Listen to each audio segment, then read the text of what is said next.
Hello everyone, welcome to entry guys. ఈ particular వీడియోలో తెలంగాణలో విడుదలైనటువంటి కానిస్టేబుల్ నోటిఫికేషన్కి సంబంధించినటువంటి పూర్తి వివరాలు చాలా డీటెయిల్డ్గా మనం తెలుసుకుందాము. సో వీడియోలోకి వెళ్ళడానికన్నా ముందుగా ఎవరైతే ఇప్పటివరకు మన ఛానల్ని సబ్స్క్రైబ్ చేసుకోలేదో సబ్స్క్రైబ్ చేసుకోండి. పక్కనే బెల్ బటన్ని యాక్టివేట్ చేసి ఆల్ని ప్రెస్ చేస్తే మా నుండి వచ్చేటువంటి ఇలాంటి యూస్ఫుల్ అప్డేట్ని ఏ ఒక్కటి కూడా మీరు మిస్ అవ్వకుండా పొందుతారు. అండ్ ఎంట్రీ యాప్ని మీరు ప్లేస్టోర్ నుంచి డౌన్లోడ్ చేసుకోవచ్చు. Bhagyanagar faculties, SI constable famous Bhagyanagar faculties ఎవరైతే ఉన్నారో సో వారి చేత డిజైన్ చేయబడిన కోర్స్ మన ఎంట్రీ యాప్లో అవైలబుల్గా ఉంది. అది కూడా చాలా తక్కువ ప్రైజెస్కి మీరు ఎంట్రీ యాప్లో దాన్ని పర్చేస్ చేయవచ్చు. ఫస్ట్ 4 days ట్రయల్ ఉంటుంది. మీకు నచ్చితే మీరు కొనుగోలు చేయవచ్చు. లింక్ మేము డిస్క్రిప్షన్లో ప్రొవైడ్ చేస్తాం. Okay, so guys, let's get in to this video. So constable నోటిఫికేషన్కి సంబంధించి ఆన్లైన్ అప్లికేషన్ May 2కి ప్రారంభమవుతుంది. May 20వ తారీఖున అది ముగుస్తుంది. సో మీకు క్యాడర్ వైజ్గా వేకెన్సీస్ ఏంటి అని చెప్పేసి మీకు క్లియర్గా ఇవ్వడం జరిగింది. సో ఓవరాల్గా 15,644 వేకెన్సీస్కి సంబంధించినటువంటి బ్రేకప్ అనేది మనకు క్లియర్గా ఇవ్వడం జరిగింది. So post code 121, so SCT police constable civil department. So దీంట్లో మనకి 4,965 వేకెన్సీస్ ఉండడం జరిగింది. సో వీటన్నింటికి కనుక చూసుకుంటే మన పే స్కేల్ అనేది 24,280 నుంచి 72,850 రూపాయలు. సో ఇది పే స్కేల్ అనమాట. సో సెకండ్ పోస్ట్ కోడ్ 22 చూసుకుంటే ఎస్సిటి, ఇది AR armed reserves. And post code 23 చూసుకుంటే ఇది SAR CPL. 24 TSSP special force, special police. 25 ఇది స్పెషల్ ప్రొటెక్షన్ ఫోర్స్. 26 ఇది ఫైర్ సర్వీసెస్ అంటే firemen. 27 warder male. 28 warder female. So వీటన్నిటికి కూడా సేమ్ పే స్కేల్ అనేది ఉండడం జరిగింది. సో వేకెన్సీస్ బ్రేకప్ అనేది మీరు చూడొచ్చు. ఓవరాల్గా 15,644 వేకెన్సీస్ అనేవి ఉండడం జరిగింది. ఓకే, అండ్ ఇక్కడ మీకు ఇది డిస్ట్రిక్ట్ లెవెల్ పోస్ట్. కానిస్టేబుల్ వచ్చేసి ఇది డిస్ట్రిక్ట్ లెవెల్ పోస్ట్ కాబట్టి సో డిస్ట్రిక్ట్ వైజ్గా మీకు క్లియర్గా బ్రేకప్ అనేది ఇవ్వడం జరిగింది. బ్యాక్లాగ్ వేకెన్సీస్ ఎన్ని అండ్ డైరెక్ట్ రిక్రూట్మెంట్కి సంబంధించినటువంటి వేకెన్సీస్ ఎన్ని. సో ఓవరాల్గా ఏ పోస్ట్ కోడ్కి బ్యాక్లాగ్ వేకెన్సీస్ ఎన్ని అండ్ డైరెక్ట్ రిక్రూట్మెంట్కి సంబంధించినటువంటి వేకెన్సీస్ ఎన్ని, ఓవరాల్ వేకెన్సీస్ ఎన్ని అనేది మీరు క్లియర్గా చూడవచ్చు డిస్ట్రిక్ట్ వైజ్గా. ఆల్రైట్, సో ఇక్కడ రిమైనింగ్ పోస్ట్స్ ఉన్నాయి కదా, అంటే పోస్ట్ కోడ్ 24 అంటే కాంటిగ్యూస్ డిస్ట్రిక్ట్ క్యాడర్ 1, క్యాడర్ 2 కింద సో బ్యాక్లాగ్ అండ్ డైరెక్ట్ రిక్రూట్మెంట్కి సంబంధించినటువంటి వేకెన్సీస్ మీరు చూడవచ్చు. ఓకే, సో అలాగే డిఫరెంట్ పోస్ట్ కోడ్కి సంబంధించినటువంటి వేకెన్సీ బ్రేకప్ అనేది ఇవ్వడం జరిగింది. ఈ నోటిఫికేషన్ లింక్ డిస్క్రిప్షన్లో కూడా ప్రొవైడ్ చేస్తాము, ఒకసారి క్లియర్గా చూడండి. ఓకే, సో మెయిన్గా అందరికీ ఉపయోగపడేటువంటి ఇంపార్టెంట్ డీటెయిల్స్ మనం కవర్ చేసే ప్రయత్నం చేద్దాం.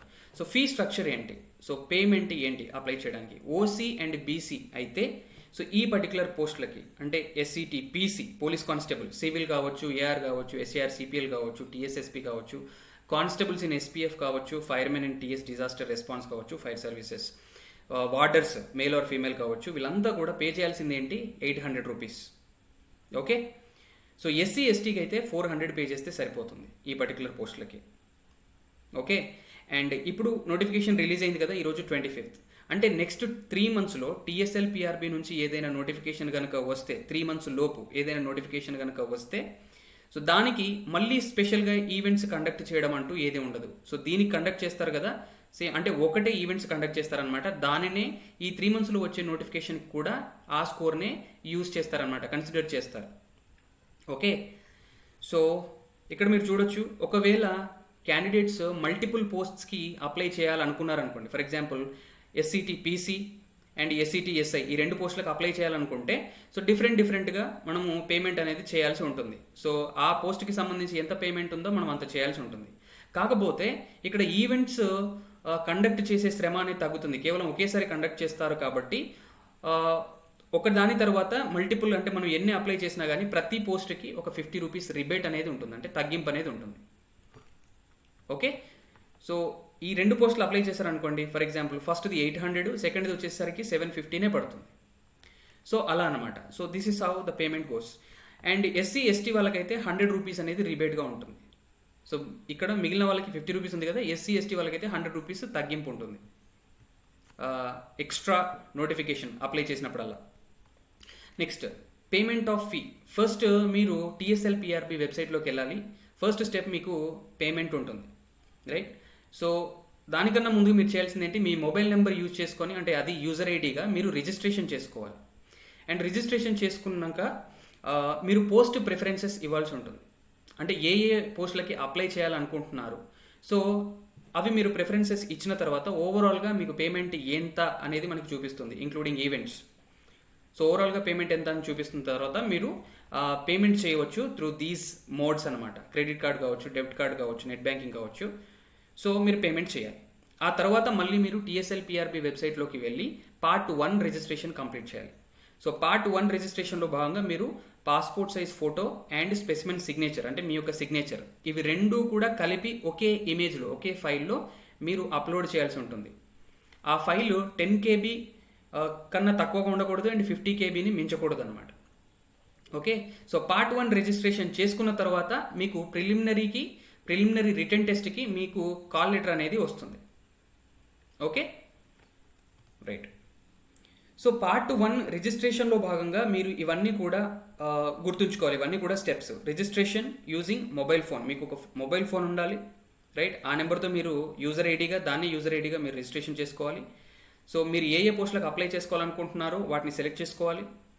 ఓకే, సో ఓవరాల్గా ఫీ ఎంత ఉందో నోట్ చేసుకోవాలి, పేమెంట్ చేయాలి. ఓకే, దాని తర్వాత మళ్ళీ TSLPRBలోకి వెళ్ళి పార్ట్ 1 రిజిస్ట్రేషన్ కంప్లీట్ చేయాలి. తర్వాత స్కాన్డ్ ఈ పాస్పోర్ట్ ఫోటోగ్రాఫ్ అండ్ సిగ్నేచర్ రెండూ కూడా కలిపి ఒకే ఫైల్లో ఉండాలండి, ఒకదాని కింద ఒకటి చూపిస్తాను. ఓకే, నెక్స్ట్ అప్లికేషన్ సబ్మిట్ చేసిన తర్వాత దాన్ని ప్రింట్ తీసుకోవాలి. దాంతో మీది పార్ట్ 1 రిజిస్ట్రేషన్ అయిపోతుంది. సో ఇలా ఉండాలి మీ ఫోటో కిందనే సిగ్నేచర్ ఉండాలి. సో ఒకవేళ అలా లేకపోతే, ఫోటో కింద సిగ్నేచర్ లేకపోతే మీ యొక్క క్యాండిడేచర్ అనేది రిజెక్ట్ అవుతుందన్నమాట. Okay, and so preliminary return test అయిపోతుంది, అంటే దాన్ని మీరు క్వాలిఫై అయిన తర్వాత పార్ట్ 2 రిజిస్ట్రేషన్లో భాగంగా మీరు కొన్ని డాక్యుమెంట్స్ అప్లోడ్ చేయాల్సి ఉంటుంది. సో దాంట్లో భాగంగా మీ యొక్క డేట్ ఆఫ్ బర్త్ ప్రూఫ్ కోసం మీరు SSC ఆర్ మెట్రికులేషన్ సర్టిఫికేట్ని అప్లోడ్ చేయాలి. అండ్ గుర్తుపెట్టుకోండి, మీరు రిజిస్ట్రేషన్ చేసుకునేటప్పుడు మీ యొక్క name and date of birth, me SSC matriculation certificate ఏదైతే ఉంటుందో, మెట్రికులేషన్ సర్టిఫికేట్లో ఏదైతే ఉంటుందో ఆ డీటెయిల్సే ఇవ్వాలి. ఎందుకంటే వాళ్ళు date of birth are name దాంట్లో ఉంది మాత్రమే కన్సిడర్ చేస్తారు. అండ్ నెక్స్ట్ వచ్చేసి మీ యొక్క క్వాలిఫికేషన్. ఈ పర్టికులర్ నోటిఫికేషన్కి కానిస్టేబుల్కి క్వాలిఫికేషన్ ఏంటండి, ఇంటర్ క్వాలిఫికేషన్ లేదా ఇంటర్కి సమానమైనటువంటి ఏదైనా క్వాలిఫికేషన్ కావచ్చు. సో మీ యొక్క క్వాలిఫికేషన్ ప్రూఫ్గా మీరు ఇంటర్మీడియట్ సర్టిఫికేట్ని అప్లోడ్ చేయాల్సి ఉంటుంది. ఏజ్ రిలాక్సేషన్ కోరుకున్న వాళ్ళైతే కమ్యూనిటీ సర్టిఫికేట్, అండ్ అలాగే ఎకనామికలీ వీకర్ సెక్షన్స్కి చెందిన వాళ్ళైతే దానికి సంబంధించినటువంటి సర్టిఫికేట్, అండ్ కమ్యూనిటీకి సంబంధించిన, అంటే బీసీ కమ్యూనిటీకి సంబంధించిన వాళ్ళైతే నాన్ క్రిమి లేయర్ సర్టిఫికేట్ని కూడా అప్లోడ్ చేయాల్సి ఉంటుంది. అండ్ లోకల్ షెడ్యూల్డ్ ట్రైబ్స్, అంటే ఈ పర్టికులర్ ఏరియాస్కి సంబంధించి ఎవరైతే షెడ్యూల్డ్ ట్రైబ్స్ ఉంటారో వాళ్ళు ఏజెన్సీ ఏరియా సర్టిఫికేట్ని అప్లోడ్ చేయాల్సి ఉంటుంది. అండ్ స్టేట్ గవర్నమెంట్ ఎంప్లాయీస్ అయితే సర్వీస్ సర్టిఫికేట్ని, అండ్ డిఫరెంట్ కేటగిరీస్కి సంబంధించిన వాళ్ళు ఏ సర్టిఫికేట్స్ని అప్లోడ్ చేయాలి అని చెప్పేసి ఇక్కడ క్లియర్గా ఇచ్చారు. సో మీరు డిఫరెంట్ కేటగిరీస్కి చెందిన వాళ్ళు అయితే ఒకసారి క్లియర్గా చూడండి. And most importantly study or bona fide or resident certificates, ఇవి ఇంపార్టెంట్. 1 to 7th క్లాస్ వరకు కూడా either study certificates or resident certificates. For example నేను 1 to 5th అన్రికగ్నైజ్డ్ స్కూల్లో చదివాను, అంటే దానికి రికగ్నిషన్ లేదు. సో అప్పుడు నేను ఏం చేయాలి, 1 to 5th రెసిడెన్స్ సర్టిఫికేట్ని ప్రొడ్యూస్ చేయాలి. అండ్ 6 and 7 నేను స్టడీ సర్టిఫికేట్స్ని ప్రొడ్యూస్ చేయొచ్చు. సో వాటిని నేను అప్లోడ్ చేస్తే సరిపోతుంది. అండ్ అలాగే స్పోర్ట్స్లో ఎవరైతే మెరిటోరియస్ పర్సన్స్ ఉంటారో వాళ్ళు MSP సర్టిఫికేట్. ఓకే, విడో కావచ్చు, లేదా విడో ఏం చేయాలి, విడో అయితే death certificate of her husband అట్లా ప్రొవైడ్ చేయాలన్నమాట. అండ్ అంతేకాకుండా affidavit duly notarised. Okay, and most importantly once మీరు పోస్ట్ అనేవి ప్రిఫరెన్సెస్ పెట్టుకున్న తర్వాత వాటిని మీరు చేంజ్ చేయలేరు. సో కాబట్టి కేర్ఫుల్గా మీ యొక్క పోస్ట్ ప్రిఫరెన్సెస్ అనేవి మీరు సెలెక్ట్ చేసుకోవాలి. ఓకే, ఇవన్నీ కూడా జనరల్ ఇన్స్ట్రక్షన్స్, వీటిని క్లియర్గా చదవండి. నోటిఫికేషన్ లింక్ మీకు డిస్క్రిప్షన్లో ఇస్తాను. ఓకే, సో మీ యొక్క ఫైనల్ రిటర్న్ ఎగ్జామినేషన్ ప్రిలిమినరీ అయిపోతుంది, తర్వాత ఈవెంట్స్ అయిపోతాయి, తర్వాత ఫైనల్ రిటర్న్ ఎగ్జామినేషన్ అయిపోతుంది. సో దాని తర్వాత మీరు ఫిజికల్గా మీ యొక్క ఒరిజినల్ సర్టిఫికేట్స్ అనేవి మీరు ప్రొడ్యూస్ చేయాలి. సో ఏ సర్టిఫికేట్స్ ప్రొడ్యూస్ చేయాలి అంటే మీ డేట్ ఆఫ్ బర్త్ ప్రూఫ్గా SSC సర్టిఫికేట్, ఇవన్నీ ఆల్రెడీ మనం డిస్కస్ చేసాం. సో మీరు ఏవైతే పార్ట్ 2 రిజిస్ట్రేషన్లో అప్లోడ్ చేశారో అవన్నీ ఫిజికల్గా ప్రొడ్యూస్ చేయాలి. సో ఎడ్యుకేషనల్ క్వాలిఫికేషన్కి ఇంటర్మీడియట్ సర్టిఫికేట్, ఏజ్ రిలాక్సేషన్ కోరే వాళ్ళైతే సో ఎకనామికల్లీ వీకర్ సెక్షన్కి సంబంధించిన వాళ్ళైతే వాళ్ళకి సంబంధించినటువంటి సర్టిఫికేట్స్, బీసీ క్యాండిడేట్స్ అయితే వాళ్ళ యొక్క కమ్యూనిటీ సర్టిఫికేట్స్ అండ్ అలాగే non creamy layer, and SC ST వాళ్ళైతే వాళ్ళకి సంబంధించినటువంటి కమ్యూనిటీ సర్టిఫికేట్, మెరిటోరియస్ పర్సన్స్ అయితే స్పోర్ట్స్కి సంబంధించిన వాళ్ళైతే ఎంఎస్పీ సర్టిఫికేట్స్, ఇలా రకరకాల సర్టిఫికేట్స్ ఉన్నాయి. మీ స్పెషల్ క్యాటగరీకి చెందిన వాళ్ళైతే మీ యొక్క సర్టిఫికేట్స్ ఏం ప్రొడ్యూస్ చేయాలో ఒకసారి చూసుకోండి. Okay, and most importantly study certificates 1 to 7 నేను ఎగ్జాంపుల్ కూడా ఇవ్వడం జరిగింది. సో 1 to 7 ఇయర్స్కి సంబంధించినటువంటి సర్టిఫికేట్స్ మనము ప్రొడ్యూస్ చేయాలి. అవి స్టడీ కావచ్చు లేదా లోకల్ ఏరియా సర్టిఫికేట్, రెసిడెన్స్ కావచ్చు. సో రెసిడెన్స్ సర్టిఫికేట్ ఎవరు ఇష్యూ చేస్తారు? తహసీల్దార్. సో ఎంఆర్ఓ కార్యాలయం నుంచి మీరు తీసుకోవచ్చు.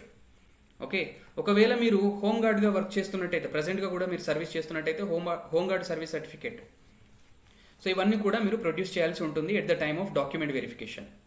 అండ్ ఇంపార్టెంట్లీ ఉమెన్ రిజర్వేషన్ ఉంటుంది, 33.33% రిజర్వేషన్ ఉంటుంది పోస్ట్ కోడ్ నెంబర్ 21కి, అంటే సివిల్ కేటగిరీకి. అండ్ ఏఆర్కి సంబంధించి 10% రిజర్వేషన్ ఉంటుంది విమెన్కి. సో ఇవి మేజర్గా విమెన్ రిజర్వేషన్కి సంబంధించినటువంటి పాయింట్స్.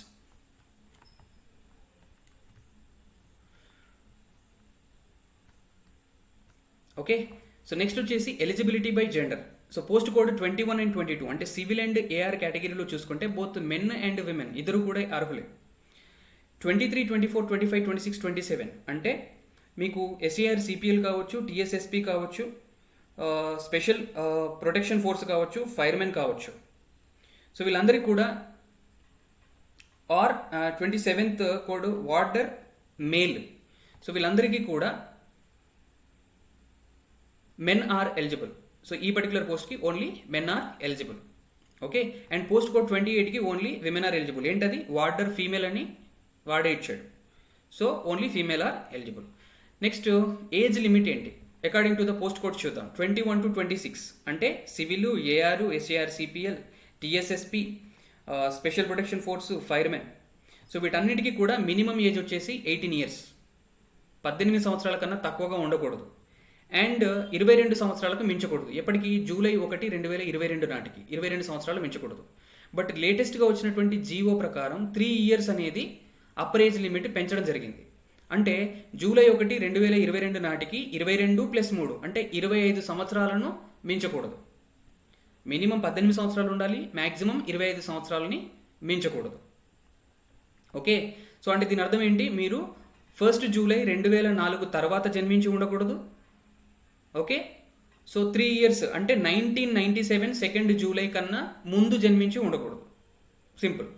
నెక్స్ట్ హోమ్ గార్డ్కి వచ్చేసి సో వీళ్ళు లాస్ట్ 2 years కూడా వర్కింగ్లో ఉండి ఉంటే, అంటే సర్వీస్లో ఉండి కనీసం 360 రోజులు హోమ్ గార్డ్గా సర్వీస్ చేస్తే కనుక వాళ్ళకి అప్పర్ ఏజ్ లిమిట్ అనేది డిఫరెంట్గా ఉంది. 40 years అనేది upper age limit as on 1 July 2022.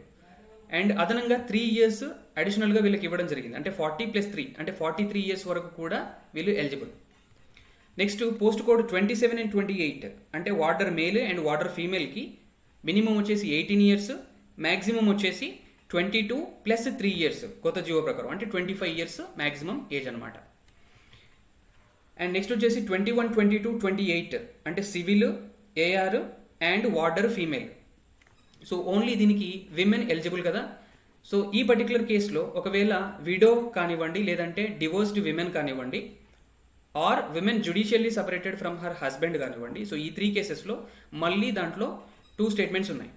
So ఏంటది? ఎస్సీ ఎస్టీ క్యాండిడేట్కి సంబంధిస్తే సో మినిమం వచ్చేసి 18 years, మ్యాక్సిమం వచ్చేసి 40+3 43 years.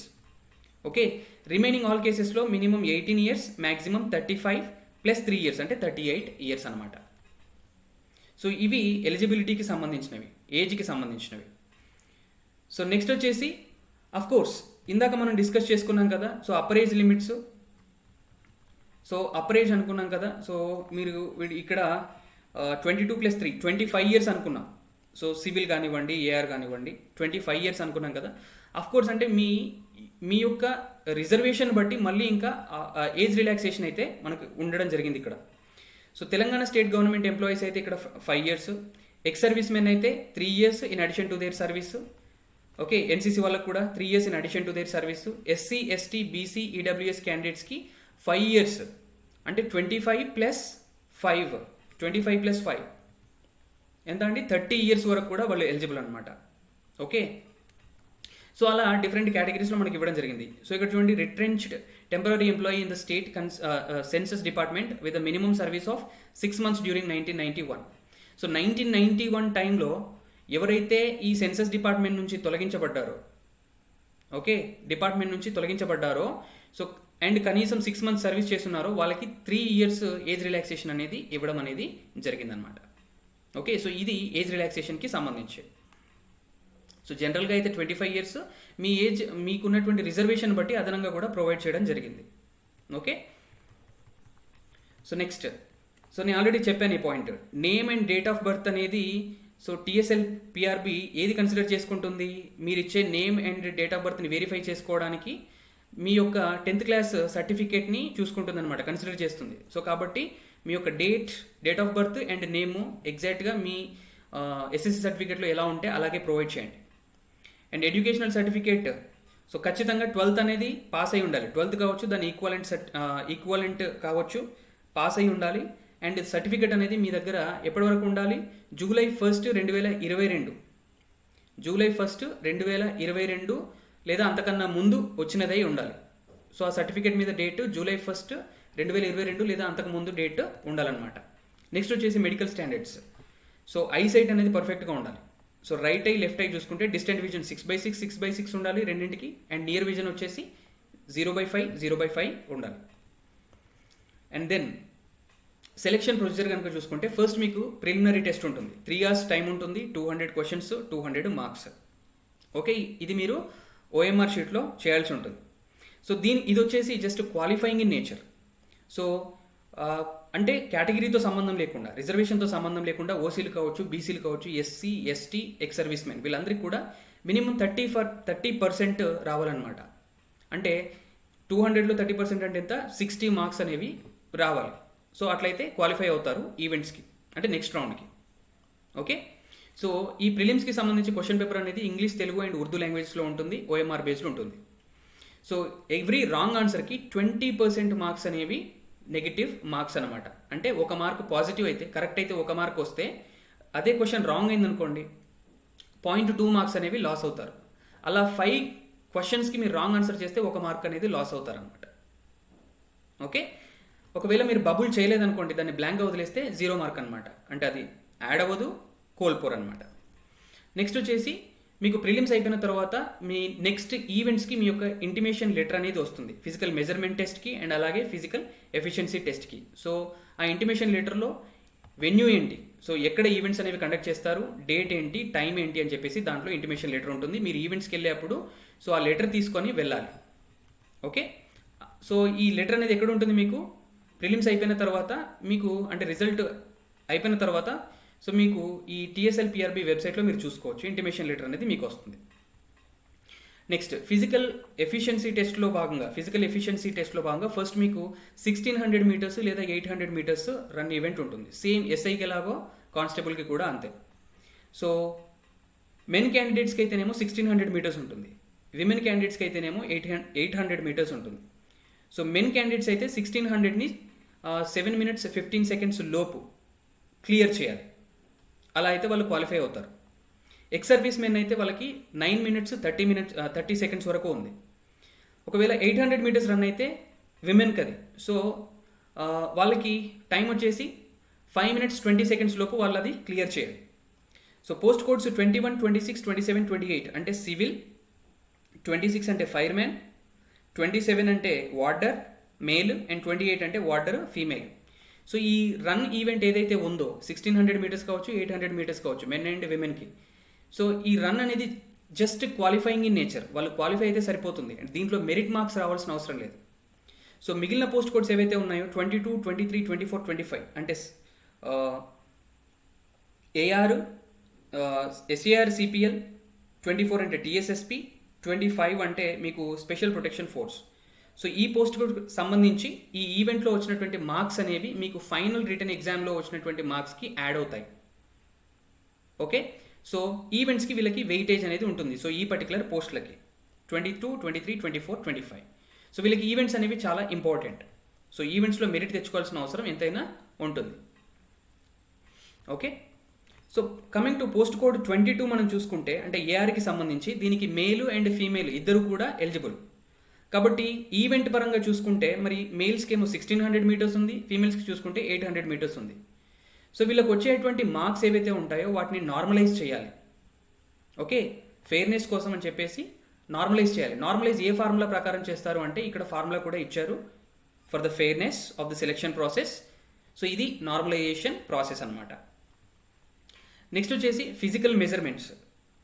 ఫిజికల్ మెజర్మెంట్స్ అంటే మీకు రన్ అయిపోయిన తర్వాత ఫిజికల్ మెజర్మెంట్ టెస్ట్ ఉంటుంది. సో దీంట్లో కేవలం హైట్ అనేది చూస్తారనమాట. సో అంతకుముందు మీకు చెస్ట్ కూడా చూసేవాళ్ళు, ఇప్పుడు హైట్ మాత్రమే చూస్తున్నారు. ఓకే, పోస్ట్ కోడ్ 21 అండ్ 27 కనుక చూసుకుంటే అంటే సివిల్ అండ్ వార్డర్ మేల్ అంటే మెన్కి సంబంధించింది. 21, 27 మెన్కి సంబంధించి హైట్ ఎంత ఉండాలి? మినిమం 167.6 సెంటీమీటర్స్ ఉండాలి. అండ్ 21, 22, 28 విమెన్ కేటగిరీలో చూసుకుంటే అంటే civil, AR and warder female ఈ కేటగిరీస్కి విమెన్కి ఉండాల్సిన హైట్ ఎంత అంటే మినిమం 152.5 సెంటీమీటర్స్ ఉండాలి. అండ్ షెడ్యూల్డ్ ట్రైబ్స్ కావచ్చు, అబోరిజినల్ ట్రైబ్స్ కావచ్చు, ఈ పర్టికులర్ ఏరియాస్కి సంబంధించి సో వాళ్ళు జనరల్గా కొంచెం హైట్ అనేది తక్కువగా ఉంటారు కాబట్టి వాళ్ళకి ఇక్కడ రిలాక్సేషన్ అనేది ఇవ్వడం జరిగిందనమాట.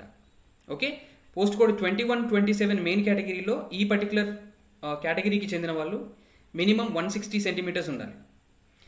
21, 22, 28 విమెన్ కేటగిరీకి చెందిన వాళ్ళు ఈ పర్టికులర్ కేటగిరీస్కి ఏరియాస్కి చెందిన వాళ్ళైతే మినిమం 150 సెంటీమీటర్స్ ఉండాలి. సో ఈ పిఎంటీ అండ్ పీఈటీ అయిపోయిన తర్వాత remaining part of physical efficiency test ఉంటుంది. అదేంటంటే long jump, shot put events ఉంటాయి. సో లాంగ్ జంప్ వచ్చేసి మీకు ఇక్కడ మెన్కి అండ్ విమెన్కి ఇవ్వడం జరిగింది. So post codes 21 to 27, 21 to 27. So long జంప్లో చూసుకుంటే మెన్ క్యాండిడేట్స్కి 4 మీటర్స్ జంప్ చేయాలి అండ్ ఎక్స్ సర్వీస్ మెన్కి కేవలం 3.5 మీటర్స్. సో విమెన్ కేటగిరీలో చూసుకుంటే 21, 22, 28 అంటే civil, AR and warder female. So వీళ్ళకి లాంగ్ జంప్ 2.5 మీటర్స్ ఉంటుంది. అండ్ అలాగే షార్ట్ పుట్ ఉంటుంది. మెన్కి అయితేనేమో 7.26 కేజెస్ వెయిట్ ఉంటుంది అండ్ విమెన్కి అయితేనేమో 4 కేజెస్ వెయిట్ ఉంటుంది. సో మెన్కి సంబంధించి 21 అండ్ 27 పోస్ట్కి సంబంధించి 6 మీటర్స్ వాళ్ళు త్రో చేయాల్సి ఉంటుంది. ఎక్స్ సర్వీస్ మెన్ కూడా 6 మీటర్స్ ఉంటుంది త్రో. అండ్ విమెన్కి వచ్చేసి 4 మీటర్స్ ఉంటుంది, కేవలం 4 కేజెస్ షార్ట్ పుట్ అనమాట. సో ఇవి రెండు కూడా qualifying in nature. Long jump, shot put అనేవి just qualifying in nature. So దీంట్లో మార్క్స్ తెచ్చుకోవాల్సిన అవసరం లేదు, క్వాలిఫై అయితే సరిపోతుంది. ఓకే, అండ్ ఆల్రెడీ ఈ పాయింట్ మనం డిస్కస్ చేశాము. ఈ నోటిఫికేషన్ వచ్చిన తర్వాత 3 months లోపు ఇంకేదైనా నోటిఫికేషన్ టీఎస్ఎల్ పిఆర్బి నుంచి కనుక వస్తే ఇదే అంటే ఈ నోటిఫికేషన్లో ఉన్నటువంటి ఈవెంట్స్ ఏదైతే కండక్ట్ చేస్తారో ఆ మార్క్సే ఆ నోటిఫికేషన్ కూడా యాడ్ అవుతాయి, కన్సిడర్ చేస్తారు అంతే. మళ్ళీ సపరేట్గా ఈవెంట్స్ కండక్ట్ చేయరు. సో నెక్స్ట్, సో ఈవెంట్స్ కూడా అయిపోయాయి. సో ఇప్పుడు ఏంటి అని అంటే మనకి ఫైనల్ రిటర్న్ ఎగ్జామినేషన్కి మనకి కాల్ లెటర్ వస్తుంది, ఇంటిమేషన్ లెటర్. అంటే ఈవెంట్స్ కూడా మనం క్లియర్ చేస్తే ఇది వస్తుంది, ఒకవేళ క్లియర్ చేయకపోతే రాదు. So final written examination. So ఇది వచ్చేసి మనకి 1 పేపర్ ఉంటుంది, 3 years ఆఫ్ టైం డ్యూరేషన్ ఉంటుంది. సో పోస్ట్ కోడ్స్ 21, 26, 27, 28 అంటే సివిల్, 26 అంటే ఫైర్మెన్, 27 అంటే వార్డర్ మేల్, 28 అంటే వార్డర్ ఫీమేల్. సో వీటన్నిటికి కూడా 200 మార్క్స్ ఉంటుంది. 1 పేపర్ 200 మార్క్స్ ఉంటుంది. సో ఎందుకు 200 మార్క్స్? ఈ పర్టికులర్ పోస్ట్ కేవలం 100 మార్క్సే ఉన్నాయి కదా అని అంటే ఇక్కడ వీళ్ళకి ఈవెంట్స్ కనుక చూసుకుంటే రన్ ఏదైతే ఉందో అది కేవలం వాళ్ళకి క్వాలిఫైయింగ్ ఇన్ నేచర్ కాబట్టి మోర్ వెయిటేజ్ ఇక్కడ రిటర్న్ టెస్ట్ అనేది ఉండడం జరిగింది ఈ పర్టికులర్ పోస్ట్లకి. బట్ ఇక్కడ ఈ పర్టికులర్ పోస్ట్ చూసుకుంటే 22, 23, 24, 25 అంటే AR, SAR, CPL, TSSP and special protection force. So వీటికి చూసుకుంటే వీళ్ళకి రన్కి సంబంధించినటువంటి మార్క్స్ని కన్సిడర్ చేస్తారు, దాంట్లో మెరిట్ తెచ్చుకోవాల్సిన అవసరం ఉంది కాబట్టి సో ఆ మార్క్స్ని ఈ రిటర్న్ టెస్ట్కి యాడ్ చేస్తారు. అలా 200 మార్క్స్కి ఓవరాల్గా ఉంటుందన్నమాట. ఓకే, సో దీంట్లో వచ్చేసి ఈ ఫైనల్ రిటర్న్ టెస్ట్లో క్వాలిఫైయింగ్ మార్క్స్ ఎలా ఉంటాయంటే ఓసీకి వచ్చేసి 40% మార్క్స్, బీసీకి 35%, ఎస్సీకి 30% and SC ST 30% for SC ST and ex service men. బీసీకి అయితే 35%, ఓసీకి 40% మార్క్స్ రావాల్సి ఉంటుంది, minimum qualifying marks. Okay, so ఇది కూడా ఆబ్జెక్టివ్ ఇన్ నేచర్ ఉంటుంది. సో మోడ్ ఎలా ఉంటుంది? ఇంగ్లీషు, తెలుగు, ఉర్దూ లాంగ్వేజెస్లో అవైలబుల్గా ఉంటుంది. ఓఎంఆర్ షీట్లో మనకి ఎగ్జామ్ అనేది ఉండడం జరుగుతుంది. ఓకే, కేవలం దీంట్లో క్వాలిఫై అయినంత మాత్రాన సెలెక్షన్ అనేది కాదు, మెరిట్ రావాల్సిన అవసరం అనేది ఉంటుందన్నమాట. నెక్స్ట్ వెయిటేజ్ మార్క్స్, ఇది వెరీ వెరీ ఇంపార్టెంట్. కానిస్టేబుల్లో మీకు వెయిటేజ్ మార్క్స్ అనేది ఇంపార్టెంట్. సో 22, 23, 24, 25 ఈ పోస్ట్ కోడ్స్కి, అంటే civil, AR, SAR, CPL, TSSP and special protection force, ఈ 4 కేటగిరీస్లో ఒకవేళ మీకు light motor vehicle driving licence కనుక ఉంటే 3 మార్క్స్ అనేవి అదనంగా మీకు యాడ్ అవుతాయి. 3 మార్క్స్ వెయిటేజ్ అనేది ఉంటుంది. ఏంటంటే light motor vehicle driving licence ఉండాలి, మళ్ళీ లెర్నింగ్ లైసెన్స్ ఉండకూడదు. Okay, permanent light motor vehicle driving licence ఉండాలి. సో అలా అయితే మీకు 3 మార్క్స్ అవార్డ్ అవుతాయి. సో ఫైనల్ సెలెక్షన్ అనేది సో ఏ పోస్ట్కి ఎలా ఉంటుందో చూద్దాం. సో పోస్ట్ కోడ్ నెంబర్ 21కి చూసుకుంటే సివిల్ కదా పోస్ట్ కోడ్ నెంబర్ 21 అంటే. సో వాళ్ళ యొక్క ఫైనల్ సెలెక్షన్ అనేది వాళ్ళకి ఫైనల్ రిటర్న్ టెస్ట్లో వచ్చేటువంటి స్కోర్ ఆధారంగానే ఉంటుంది. ఎందుకంటే వాళ్ళకి ఈవెంట్ అనేది జస్ట్ క్వాలిఫైయింగ్ ఇన్ నేచర్ కాబట్టి. అండ్ పోస్ట్ కోడ్ నెంబర్ 22 కనుక చూసుకుంటే, అంటే ఏఆర్ కనుక చూసుకుంటే ఫైనల్ రిటర్న్ టెస్ట్లో వచ్చేటువంటి మార్క్స్ అండ్ అలాగే ఫిజికల్ ఎఫిషియన్సీ టెస్ట్ అంటే రన్లో వచ్చేటువంటి మార్క్స్ అండ్ అంతేకాకుండా వెయిటేజ్ మార్క్స్, ఇందాక డ్రైవింగ్ లైసెన్స్ అని చెప్పాం కదా, సో దాంట్లో వచ్చేటువంటి 3 మార్క్స్, ఈ 3 యాడ్ అయిపోయి వీళ్ళ యొక్క ఫైనల్ మెరిట్ లిస్ట్లో ఉంటారనమాట. నెక్స్ట్ వచ్చేసి పోస్ట్ కోడ్ నెంబర్ 23 అండ్ 25 అంటే SAR, CPL and special protection force. So వీళ్ళకి కూడా ఫైనల్ సెలెక్షన్ దేనిపైన డిపెండ్ అయి ఉంటుంది, final written test marks and అలాగే physical efficiency test and also weightage marks. So ఇది కేవలం మెన్కి సంబంధించింది, అందుకే కేవలం 1600 మీటర్ రన్ అని చెప్పేసి మెన్షన్ చేశారు మనకి. అండ్ అలాగే పోస్ట్ కోడ్ 24 కనుక చూసుకుంటే టీఎస్ఎస్పి మెన్ ఇది. సో అగ్రిగేట్ స్కోర్ అనేది final written examination and physical efficiency test and అలాగే వెయిటేజ్ మార్క్స్, ఈ మూడింటి మీద డిపెండ్ అయ్యి ఫైనల్ సెలెక్షన్ అనేది డిపెండ్ అయి ఉంటుంది. అండ్ పోస్ట్ కోడ్ 26 చూస్తే అంటే ఫైర్మెన్కి సంబంధించి కేవలం ఫైనల్ రిటర్న్ టెస్ట్లో వచ్చేటువంటి మార్క్స్ ఆధారంగానే ఫైనల్ సెలెక్షన్ అనేది డిపెండ్ అయి ఉంటుంది. Next 27, 28 warder male and warder female. So దీనికి సంబంధించి ఫైనల్ రిటర్న్ ఎగ్జామినేషన్ ని బేస్ చేసుకొని ఫైనల్ సెలెక్షన్ అనేది డిపెండ్ అయి ఉంటుంది. ఓకే, సో ఒకవేళ ఇద్దరికి కూడా ఫైనల్ మెరిట్ లిస్ట్లో చూస్తే ఇద్దరికి సేమ్ మార్క్స్ వచ్చాయి, అప్పుడు ఎవరిని సెలెక్ట్ చేస్తారు అంటే ఎవరు ముందు జన్మించి ఉంటే వాళ్ళని సెలెక్ట్ చేస్తారనమాట. Okay, and then local area గురించి మనం లోకల్ క్యాండిడేట్ అని అనడానికి సో ఏ క్వాలిఫికేషన్స్ వాళ్ళకు ఉండాలి అని చెప్పేసి మనకి క్లియర్గా ఇక్కడ స్పెసిఫై చేశారు. సో ఆల్రెడీ మనం డిస్కస్ చేసాం. 1 to 7కి సంబంధించినటువంటి స్టడీ సర్టిఫికేట్స్ కానివ్వండి, లేదంటే వాళ్ళు రెసిడెన్సీ సర్టిఫికేట్ కానివ్వండి ప్రొడ్యూస్ చేయాలి. ఓకే, సో డిఫరెంట్ ఏరియాస్లో ఉంటే ఆ డిఫరెంట్ ఏరియాస్కి సంబంధించిన స్టడీ సర్టిఫికేట్స్ లేదా స్టడీ సర్టిఫికేట్స్ కావచ్చు లేదా రెసిడెన్స్ సర్టిఫికేట్స్ కావచ్చు ప్రొవైడ్ చేయాల్సి ఉంటుందన్నమాట. ఓకే, సో 1 to 7 వరకు కూడా. సో దీనికి సంబంధించి మీరు ఏమైనా డౌట్స్ ఉంటే కింద అడగొచ్చు కామెంట్స్లో. సో ఇక్కడ మీకు డిస్ట్రిక్ట్ క్యాడర్ వైజ్గా అంటే police districts or commissionerates, so cadre వైజ్గా క్యాడర్ 1, క్యాడర్ 2కి సంబంధించి మీకు క్లియర్గా బ్రేకప్ అనేది ఇవ్వడం జరిగింది. ఓకే, డిస్ట్రిక్ట్స్, పోలీస్ డిస్ట్రిక్ట్స్ వేరు, రెవెన్యూ డిస్ట్రిక్ట్స్ వేరు. సో పోలీస్ డిస్ట్రిక్ట్స్ ఆర్ కమిషనరేట్స్కి సంబంధించి సో ఏమేమి ఉన్నాయి అని చెప్పేసి మీకు క్లియర్గా మెన్షన్ చేయడం జరిగింది. సో వీటిని ఒకసారి చూడండి. Okay, so much of the information, much needed information అయితే మోస్ట్లీ మనం కవర్ చేశాము. So let's see.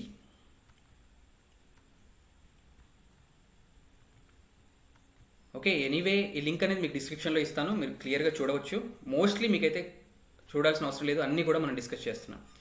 సో ఇక్కడ కొన్ని పోస్టులకి అంటే 22 to 25 అండ్ ఇక్కడ విమెన్కి అయితే పోస్ట్ కోడ్ 22 800 మీటర్స్ రన్, ఈ మార్క్స్ యాడ్ అవుతాయని చెప్పాను కదా ఫైనల్ సెలెక్షన్కి అంటే రిటర్న్ టెస్ట్కి.